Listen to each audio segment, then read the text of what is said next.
इस राष्ट्रीय महत्व के कार्यक्रम जिसमें हम उन क्रांतिवीरों को याद करते हैं जिन्होंने भारत माता का जयघोष करते हुए अपने प्राणों को न्यौछावर कर दिया। और उसमें ही एक महान सपूत रूपलो कोहली के संदर्भ में मैं अभी जब कंवर प्रकाश जी से बात कर रहा था तो मैं निश्चित रूप से विज्ञान का विद्यार्थी हूँ, परंतु फिर भी इतिहास में रुचि है। और जब मुझे रूपलो कोहली जी के बारे में संबंध में सर ने भाई साहब ने कहा तो मैंने कुछ कहने का प्रयास किया। आज मेरे शब्दकोश में शब्द नहीं है कि उनके संदर्भ में मैं क्या कहूँ। इतना उनका व्यक्तित्व, उनका इतना विराट व्यक्तित्व है कि मैं एक छोटा सा वामन जो उसका उनके संदर्भ में वो मैं प्रस्तुत कर रहा हूँ। देश में न जाने कितने वीरों ने भारत माता का जयघोष करते हुए अपने अपने प्राणों की आहुति दे दी। रूपलो कोहली के व्यक्तित्व और कृतित्व के संदर्भ में मैं कुछ विचार व्यक्त करना चाहता हूँ।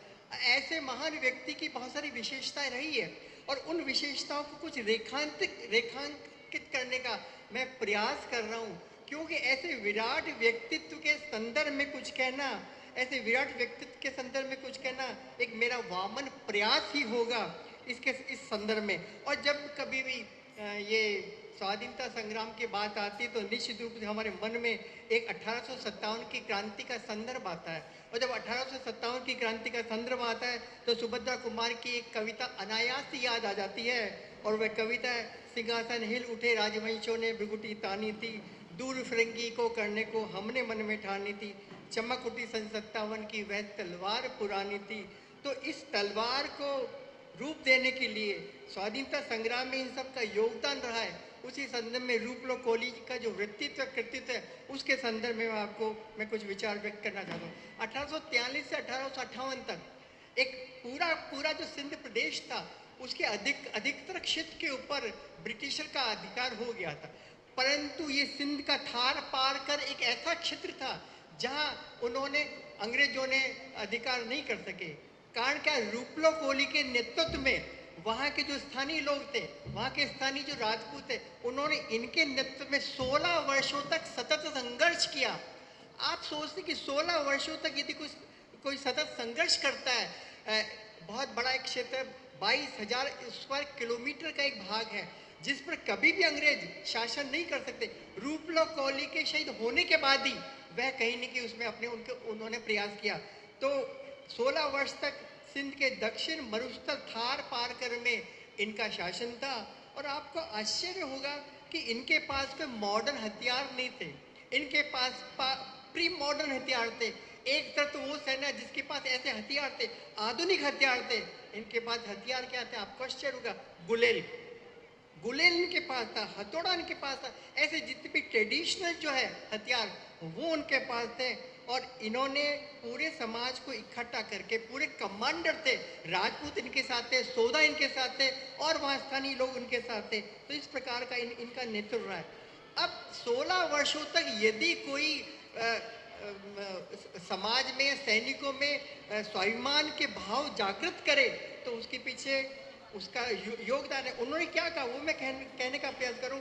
उन्होंने कहा जब तक मैं जीवित हूं, जब तक मैं जीवित हूं, इन फिरंगियों को सिंध के इस प्रदेश में घुसने नहीं दूंगा।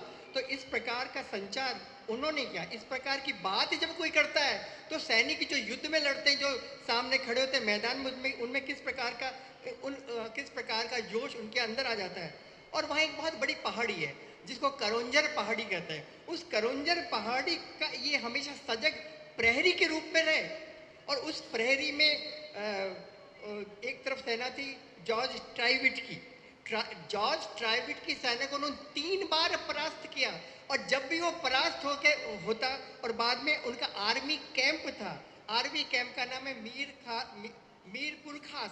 उस आर्मी कैंप में वो बार बार चला जाता था, सेना का पुनर्गठन करके वापस आक्रमण करने का प्रयास करता था।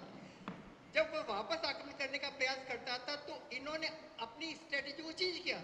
और दूसरी बार जब उसने आक्रमण करने का प्रयास किया तो उसे गोरिल्ला युद्ध के द्वारा इनके नेतृत्व में, रूपलो कोहली के नेतृत्व में जो गोरिल्ला युद्ध इन्होंने किया।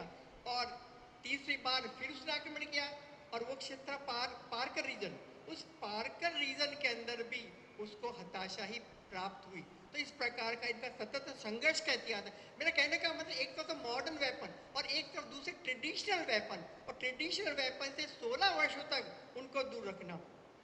ब्रिटिशर्स को लगा कि हम इस क्षेत्र में कभी सांस ले ही नहीं सकते, तो उन्होंने क्या किया, उस पूरे प्रोविंस को, जो पूरा क्षेत्र था, उसको हैदराबाद कलेक्ट्रेट के अंडर में डाल दिया। हैदराबाद कलेक्ट्रेट बहुत सुशासित था, वेल ऑर्गेनाइज था, और ये उनको लगा कि हैदराबाद कलेक्ट्रेट के अंडर में यदि रहेगा तो उनका प्रशासन ठीक चलेगा, परंतु रोपलो कॉलोनी ने उनको भी उस क्षेत्र में प्रवेश करने नहीं दिया। सबसे महत्वपूर्ण बात है कि उस समय वो कर वसूल करते थे, टैक्स वसूल करते थे, और टैक्स वसूल करता था, उनको कहते हैं मुख्तियार। मुख्तियार जब टैक्स वसूल करने आते तो कर्नल ट्राइपिट ने कहा कि सारा का सारा इस धार पार कर क्षेत्र से कर इकट्ठा करना है, पर इन्होंने कर को इकट्ठा नहीं दिया, उनको राजस्व नहीं दिया, और राजस्व नहीं देने के पीछे उन्होंने 3 ग्रुप बनाए। 3, एक तो उनके नेतृत्व में ग्रुप था, दूसरा सोधा के नेतृत्व में ग्रुप था, और तीसरा कोसा जनजाति के रूप में 3 ग्रुप बनाए, और तीनों ग्रुपों ने नेतृत्व किया और उनको राजस्व देने से बिल्कुल मना कर दिया। तो इस प्रकार जब रेवेन्यू उनके पास नहीं होगा तो वो कैसे, मतलब ब्रिटिश से मेरा मतलब है कि राजस्व को के कलेक्शन को भी उन्होंने इस प्रकार से मना कर दिया। तीसरी बार जब युद्ध हुआ, उनको धोखे से और किसी स्थानीय लोगों के कहने पे वो अपनी सेना के लिए पानी लेने जा रहे थे, वहाँ उनको वो अरेस्ट कर लेते हैं और फिर उनको देते कॉलोनियल टॉर्चर। मैं ये शब्द इसलिए बोल रहा हूँ, उपनिवेशिक यातनाएं उनको देती है। अब उपनिवेश का आप सब मतलब समझते हो, हम उपनिवेश रहेंगे, तो कॉलोनियल टॉर्चर उनको दिया जाता है। कॉलोनियल टॉर्चर में उनको अरेस्ट किया जाता है, उनके हाथों के ऊपर, उंगलियों के ऊपर रुई लगा के उनको जलाते हैं। इस प्रकार का टॉर्चर उनको देते हैं कॉलोनियल टॉर्चर पे, और कहते हैं कि आप कॉलोनियल रूल को, कॉलोनियल जो है ये इनके अंडर में आप आ जाओ, पर वो नहीं, कभी नहीं मानते। वो जो कहते हैं वो महत्वपूर्ण है। जब उनको ऑफर किया जाता है कॉलोनियल रूल, तो वो क्या कहते हैं, मेरी भूमि से चले जाओ, मेरी मातृभूमि से चले जाओ, मेरी मातृभूमि को कभी मैं बिकने नहीं दूंगा, किसी को शासित नहीं होने दूंगा, ऐसा उनको कहते हैं। अब उनके पत्नी का भी जिक्र करना चाहिए। उनकी पत्नी का नाम था वीरांगना मीनावती।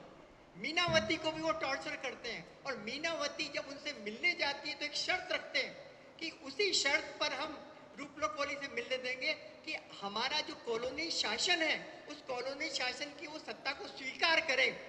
अब वो भी वीरांगना थी, उसने कहा ठीक है, मैं रूपलो कोली से जाके बात करती हूँ। जब वो उनके पास जाती है, वो बहुत ही महत्वपूर्ण बात है, वो इतना मार्मिक है कि वो उनके पास जाती है, वो कहती कि तुम किसी भी योद्धाओं का न तो पता दोगे न नाम दोगे, यदि एक रूपलो कोली देश के लिए बलिदान हो जाएगा तो न जाने कितने रूपलो कोली उत्पन्न होंगे, पैदा होंगे, उन रूपलो कोली को मैं पैदा करूंगी। ये उस वीरांगना जो है, वीरांगना मीनावती ने कहा। तो कितना बड़ा इंपॉर्टेंट है, एक तरफ पति और दूसरी तरफ देश। और कहा यदि उनके नाम दे दिए और आपने यदि उनकी सत्ता को स्वीकार कर लिया तो रूपलो कोली पैदा नहीं होंगे। मैं चाहती हूँ कि इन सत्ता को विदेशी फिरंगी की सत्ता को दूर रखा जाए, और कोई भी इस प्रकार नए कई रूपलो कोली उत्पन्न होंगे। राष्ट्रभक्ति की एक और झलक मैं बताता हूँ। जिन लोगों ने मुखबिर की, बताया कि रूपलो कोली पानी लेने गए, जिन लोगों ने इस प्रकार की मुखबिर की, उनको भी उन्होंने यमलोक पहुंचा दिया, उनके सारे सैनिकों ने। उसके साथ एक मैं और नाम लेना चाहूंगा, करण सिंह। इन्होंने भी वहां के सेना का नेतृत्व किया, उनको भी वहां फांसी की सजा हुई उमरकोट में। अब आप जब कुशल नेतृत्व उसको कहेंगे जिन्होंने सारे समाज को जोड़ा। और इस कुशल नेतृत्व में जब डलहौजी सिंध का गवर्नर बना, डलहौजी ने कहा कि किसी भी तरह से झारखंड पहाड़ियों के अंदर इनको परास्त करना है। रूपलो कोहली ने फिर सेना का संचालन किया, अलग अलग लोगों को अलग अलग प्रकार का दायित्व दिया, और सबसे पहले उन्होंने क्या किया, उन्होंने ब्रिटिश नियंत्रित पुलिस स्टेशन पर अधिकार किया, ब्रिटिश कंट्रोल पुलिस स्टेशन। फिर राजस्व कार्यालय पर अधिकार किया, फिर टेलीग्राफ ऑफिस पर अटैक किया। इस प्रकार उनके मंसूबों को उन्होंने इस प्रकार निष्फल कर दिया। और बार बार जब भी अंग्रेज शासक, ये ट्राइबिट का नाम है, बहुत सारे नाम है, जब भी हार जाते ये चुपचाप हैदराबाद ही चले जाते थे।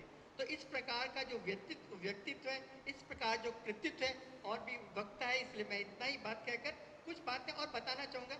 आज आश्चर्य होता है कि मैं जब इसका इनका लिटरेचर पढ़ रहा था तो नूरानी पाशा ने एक पुस्तक लिखी है। नूरानी पाशा की किताब है ए son of Motherland Rupalo Koli. नूरानी पाशा की किताब है। इसी प्रकार सिंध के अंदर 2017 के अंदर सिंध पर्यटन विकास निगम ने रूपलो कोली के नाम से एक रिसोर्ट बना रखा है सिंध में। सिंध का जो मुख्यमंत्री वहाँ वहाँ स्कूल और कॉलेज में सिंध में, मैं सिंध का नाम सिंध में रूपलो कोली के कृतित्व और व्यक्तित्व के बारे में पढ़ाया जाता है। मोहम्मद अब्बास ने भी रूपलो कोली के संदर्भ में बहुत बड़ी किताब लिखी है। इम्तियाज धरानी इम्तियाज ने स्वतंत्रता सेनानी पर एक फिल्म का भी उनका आयोजन है। और कभी कभी हम कहते हैं विश्व धरोहर स्थल, तो यहाँ के लोगों ने कहा कि ये करंजर जो पहाड़ियाँ हैं उन करंजर पहाड़ियों को विश्व धरोहर स्थल घोषित किया जाए, ये यूनेस्को में उन्होंने लिखे भेजा है। तो इस प्रकार इनका कृतित्व रहा, इस प्रकार इनका व्यक्तित्व रहा है। इतना ही कहकर मैं अपनी बात को समाप्त करता हूँ।